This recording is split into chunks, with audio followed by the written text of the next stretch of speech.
Hayig saon, maayong adlaw or maayong gabi. Another day and opportunity again to share the word of the Lord sa imo karon.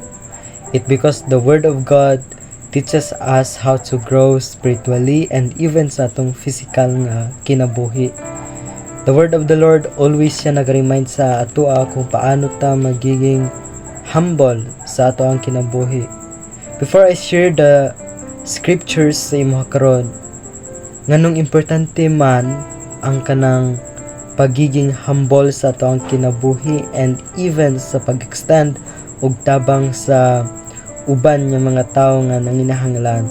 When we say mag-extend og tabang, dili lamang siya ga-matter about sa financial, no, dili lang siya nag-matter diha, but we extend our help to those people nga nanginahanglan throughout the kanang pag-encourage, no, pag-assist, basta ka nang naakay matabang sa ilaha. And the word of the Lord nag-remind siya sa ato kung paano ta kanang extend og help sa uban nga mga tao.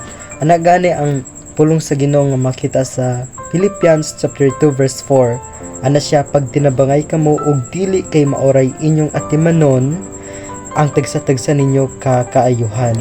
These verses nag-remind siya sa ato nga dili ta mag-selfish, no, sa ato ang kinabuhi, dili ta magiging kanang makasarili sa ato ang kinabuhi.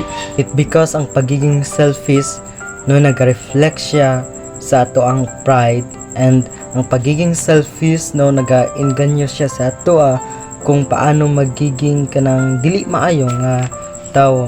The word of the Lord is very clear nga nag-remind siya sa ato nga kinahanglan mag-extend tag help sa uban nga mga tao.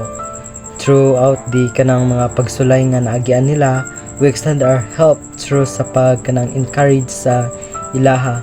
I know the word of the Lord always siya nag-remind sa ato kung paano magiging maayo nga pagkatao, especially as sa mga Christian, na kung unsa ang ato ang mission nining kalibutan, which is to share the gospel and mag-extend pud kanang tabang, no, through the encourage sa ilaha nga mosunod sa Ginoo.